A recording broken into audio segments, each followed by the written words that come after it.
Jai Hind दोस्तों, welcome to the session for today and very good morning to all of you people. Welcome to the Vande Mataram series in which I am going to take up the constitution in a very, you can say, efficient manner. Maximum 15 to 20 minutes में आपको ये सारी चीज़ें अच्छे से clear हो जाएंगी.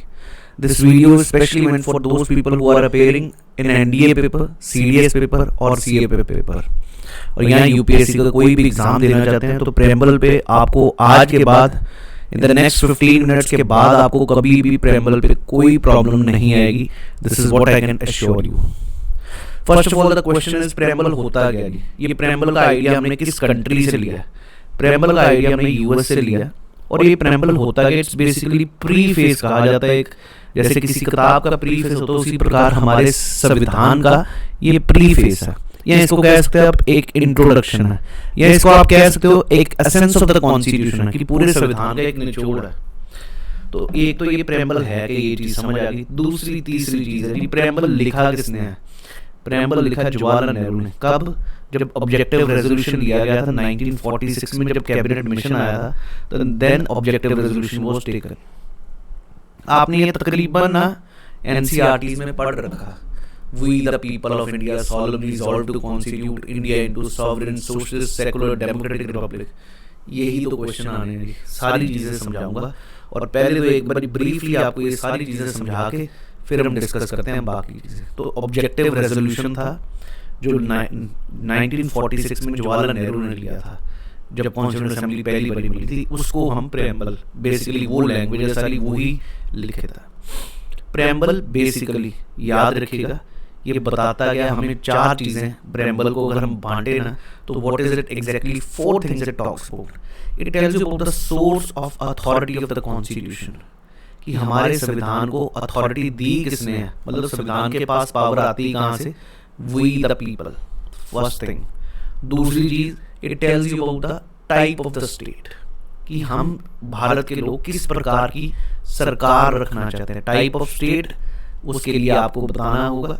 Sovereign होनी चाहिए, सोशलिस्ट होनी चाहिए, सेकुलर होनी चाहिए, फिर डेमोक्रेटिक होनी चाहिए और फिर रिपब्लिक होनी चाहिए.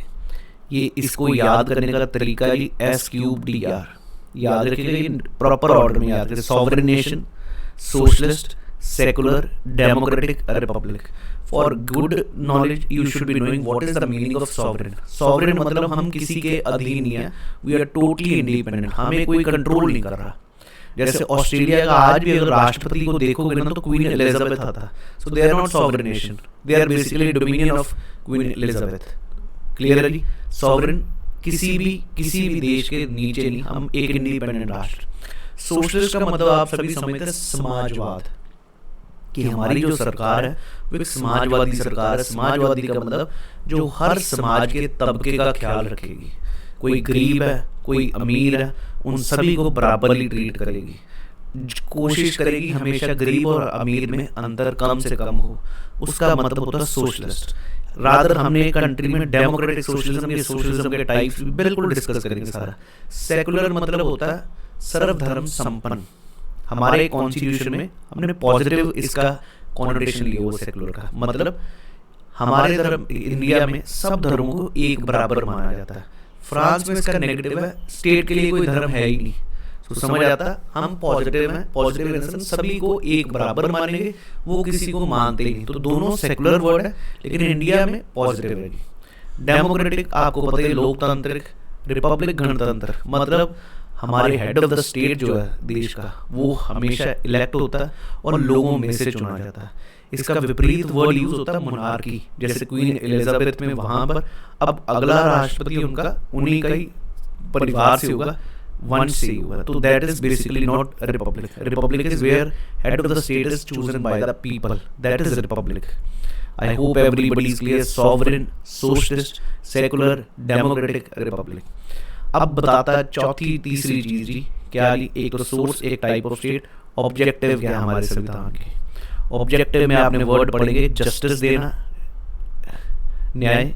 इसमें भी जस्टिस तीन प्रकार का, social justice, political justice, economic justice. इस पे आजकल यूपीएससी क्वेश्चन पूछ रहा.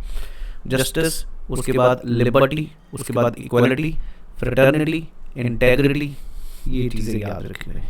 JLF, जस्टिस वर्ड हमने याद रखेगा रशियन संविधान से लिया है, रशियन रेवोल्यूशन से। Liberty, equality, fraternity French revolution से, सभी को पता है। और जो इंटेग्रिटी है ये हमने बाद में ऐड किया, देखेंगे अभी। इवन ये सोशलिस्ट और सेकुलर, ये तीन वर्ड हमने 42nd अमेंडमेंट से ऐड किए 1976 में, याद रखें, सोशलिस्ट, सेकुलर और इंटेग्रिटी। चौथी चीज, date of commencement of the constitution कौन सी दे रखी है? 26 नवंबर 1949। तकरीबन आपके पेपर में ना यहाँ से क्वेश्चन आ रहे हैं, चाहे एनडीए का पेपर हो, चाहे सीडीएस का पेपर हो, चाहे सीएपीएफ का पेपर हो। अब इससे थोड़ा सा और बढ़ के, क्या ये हमारे संविधान का हिस्सा है या नहीं? ऑब्वियस सी बात है, ये कहाँ पर पूछा जाएगा? सुप्रीम कोर्ट में। तो सुप्रीम कोर्ट में केशव नंदा भारती केस ने कहा it is very much part of the constitution. उसके बाद LIC versus union of India case में भी यही कहा गया कि ये हमारे संविधान का अहम हिस्सा है। तो इस प्रकार याद रखिएगा, प्रेम्बल हमारे संविधान का हिस्सा। एक और चीज, इसमें आज तक सिर्फ 42nd अमेंडमेंट से 3 वर्ड ऐड हुए, सोशलिस्ट, सेकुलर और इंटेग्रिटी। ये भी बहुत बार यूपीएससी पूछ रहा है, कभी एनडीए में, कभी सीडीएस में, कभी सीएपीएफ में। और 42nd की हमें डेट भी याद रखें 1976। 4+2 6 तो एंड में डाल दीजिए। नेक्स्ट वन वेरी इंपॉर्टेंट, क्या ये हमारे संविधान का हिस्सा? ये तो समझ आ गया। आखिरी चीज, ये नॉन जस्टिसाइबल है। नॉन जस्टिसाइबल का मतलब आप कोर्ट नहीं जा सकते अगर प्रेम्बल फॉलो नहीं किया जा रहा हमारी सरकार द्वारा। In a sense you can't go to the court on this basis कि हमारे संविधान में प्रेम्बल में ये लिखा हुआ है तो इस कारण मैं कोर्ट में जा रहा हूँ। नो जी, these are non justiciable. I hope everybody is very clear about this introduction. Let's see this thing. So it's basically the essence of the entire constitution. It's an introduction. It's a preface of a book. ये बताता है purpose, objective with which the constitution has been written. ये सभी को clear है। ये objective resolution था जो लिया गया था नेहरू जी ने, pass by the constitution assembly which became the preamble. Purpose क्या? ये हमें बताता है सोर्स जिससे हमने ये संविधान डिराइव किया। और क्या? स्टेट्स द ऑब्जेक्टिव जिसके तहत संविधान को बनाया गया। किसके? क्लियर है जी? ये प्रॉपर वही सेंटेंसेस हैं जो पूरा प्रेम्बल हमारे एनसीईआरटी में लिखा होता है। यहाँ पर फोकस कहाँ पर करना? जस्टिस किस प्रकार का? Social, economic, political. क्योंकि आजकल IAS में भी पूछ चुका। लिबर्टी किसमें दिया जा रहा है? Thought, expression, belief, faith and worship. आप अगर लॉजिक से समझ भी जाओ तो अपने आप समझ आता है, रट्टा मारने की जरूरत नहीं। इक्वालिटी किसमें? Status and opportunity, and promote them among all. Fraternity, assuring the dignity of the individual, unity and integrity of the nation. In our Constitutional Assembly, this 26th day of November, hereby adopt, enact, and give it to ourselves this Constitution. I hope everybody is clear. इन पे focus करें क्योंकि आजकल IAS में पूछ रहा तो आपके CDS CAPF में भी पूछ रहा। सॉवरेनिटी का मतलब समझ आ चुका है, इंडिपेंडेंट अथॉरिटी। उसके बाद सोशलिस्ट, इनइक्वालिटी को ज़्यादा से ज़्यादा कम करना, हमें गरीब और अमीर में अंतर कम, सभी को बराबर अवसर मिले, बराबर ट्रीट किया जाए। That is the meaning of socialist. इसके विपरीत अगर आपको याद हो वर्ड होता है कैपिटलिस्ट, इसको हम कहते हैं पूंजीवाद, जहाँ पर फ्री मार्केट सिस्टम है। यहाँ पर क्या? सरकार कंट्रोल करे, सरकार कोशिश करे कि गरीब और अमीर में अंतर, ताकि जो पिछड़े लोग हैं उनको भी बराबर ट्रीट किया जाए। Secular protects all religion equally, so सभी धर्म एक बराबर है सरकार के लिए। डेमोक्रेसी का मतलब आप सभी समझते हैं, सोवरेनिटी थ्रू पार्लियामेंट और सेंट्रल लेजिस्लेचर, मतलब हमारे द्वारा ही सरकार चुनी, of the people, bye the people and for the people.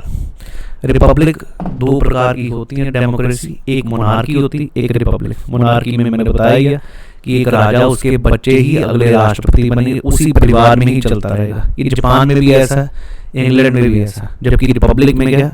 हमारे head of the state is directly और indirectly elected by the people, like in US and India. Justice word भी हमने देख लिया जी, सोशल, इकोनॉमिक, पॉलिटिकल, लिबर्टी भी। उसके बाद इक्वालिटी, ये भी समझ आ गया। फ्रेटर्निटी का मतलब होता है भाईचारा, ये भी याद रखें। और इंटेग्रिटी हमने 1976 में, ये केसेस भी याद रखने हैं। बेरुबारी केस में पहला एक केस हुआ था जो कि बॉर्डर का था इंडिया बांग्लादेश में। बेरुबारी एक गांव है, वहां से नाम आया preamble is not a part of the constitution. इसमें कहा गया, केशव नंदा भारती केस में कहा गया it's a integral part of the constitution. और बाद में SR बोम्मई केस में भी कहा गया it's an integral part of the constitution. Or later on, LIC versus Union of India also has said it is the integral part of the constitution. तो मेरे को नहीं लगता हमने गिनती के 10 मिनट में प्रेम्बल सारा कवर कर लिया. Yes, it is amendable. 42nd Amendment 1976. Do check out the next video which is अभ्यास सीरीज. उसमें मैं प्रेम्बल पर जितने भी आज तक यूपीएससी ने क्वेश्चंस पूछे वो सारे आप लोगों के साथ डिस्कस करूंगा. 2 सीरीज चल रही है इस समय इस चैनल पर. एक है हमारी वंदे मातरम जिसमें मैं आपके साथ टॉपिक्स कवर करूंगा. क्लियर है जी. सारी पॉलिटी का सारा जीएस आपको आसान बना के दूंगा. स्पेशली मैं उन लोगों को कह रहा हूँ जो बच्चा बेचारा किसी कोचिंग में फंस चुका है, जिसको लगता है कि यार अब मेरे को सही रास्ता कोई दिखाने वाला नहीं है. Please share it with those people. NDA paper के लिए बहुत हेल्पफुल है, सीडीएस पेपर के लिए और सीएपीएफ पेपर के लिए. मैं बार बार कहूँगा इसमें आपको कोई दिक्कत नहीं आएगी. अगर आपको ये अच्छी लगे सीरीज तो प्लीज कमेंट सेक्शन में लिखिएगा जरूर और शेयर करिएगा, ज़्यादा से ज़्यादा सब्सक्राइब कीजिएगा चैनल. तो दैट्स ऑल फॉर टुडे. जय हिंद.